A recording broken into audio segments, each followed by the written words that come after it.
ദേവികുളം മണ്ഡലത്തിലേക്ക് പോയാൽ അവിടെ ഇത്തവണത്തെ ശ്രദ്ധാകേന്ദ്രം എന്ന് പറയുന്നത് മുൻ CPM നേതാവും MLA-യുമായിരുന്ന S. രാജേന്ദ്രന്റെ സ്ഥാനാർത്ഥിത്വം തന്നെയാണ്. NDA സ്ഥാനാർത്ഥിയായ രാജേന്ദ്രൻ പിടിക്കുന്ന വോട്ടുകൾ മണ്ഡലത്തിൽ നിർണായകമാകുമെന്നതിൽ സംശയം വേണ്ട. ദേവികുളത്ത് LDF-ന് വേണ്ടി സിറ്റിംഗ് MLA A. രാജ, UDF-ന് വേണ്ടി പുതുമുഖം F. രാജ, NDA-ക്ക് വേണ്ടി മുൻപ് 3 തവണ LDF-ന്റെ MLA ആയിരുന്ന S. രാജേന്ദ്രൻ.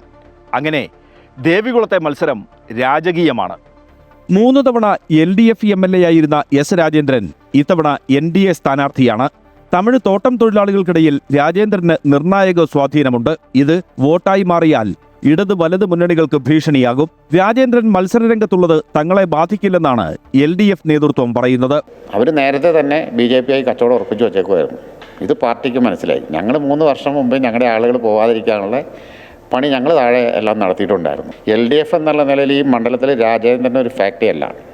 രാജേന്ദ്രൻ ഈ തിരഞ്ഞെടുപ്പിൽ നിർണായക ശക്തിയാകില്ലെന്ന വിശ്വാസത്തിലാണ് UDF-ഉം. UDF-ന്റെ വോട്ടുകൾ ഒന്നും എഫക്റ്റ് ഒന്നും ഉണ്ടാവില്ല, ബാധിക്കില്ല. കാരണം UDF-നെ അങ്ങനെ പോയി വോട്ട് ചെയ്യേണ്ട ഒരു സാഹചര്യം ഇല്ല. തന്റെ 40 വർഷത്തെ പൊതുപ്രവർത്തനവും ജനപ്രതിനിധി എന്ന നിലയിലുള്ള ഇടപെടലും തുണയാകുമെന്ന് S. രാജേന്ദ്രൻ പറയുന്നു. 15 വർഷക്കാലം MLA ആണ്, 5 വർഷക്കാലം ജില്ലാ പഞ്ചായത്തിലാണ്, 40 വർഷക്കാല പൊതുജീവിതമാണ്. അതിൻ്റെ നിലവാരം വച്ച് മനസ്സിലാക്കിയാൽ രാഷ്ട്രീയത്തെക്കാൾ ഉപരി സേവനമാണ്. 3 മുന്നണി സ്ഥാനാർത്ഥികളും തമിഴ് വംശജരാണ്. തമിഴ് തോട്ടം തൊഴിലാളികൾക്ക് നിർണായക സ്വാധീനമുള്ള മണ്ഡലത്തിൽ കരുത്ത് തെളിയിക്കാനുള്ള ശ്രമത്തിലാണ് 2 രാജാമാരും രാജേന്ദ്രനും. അമൃത ന്യൂസ്, ഇടുക്കി.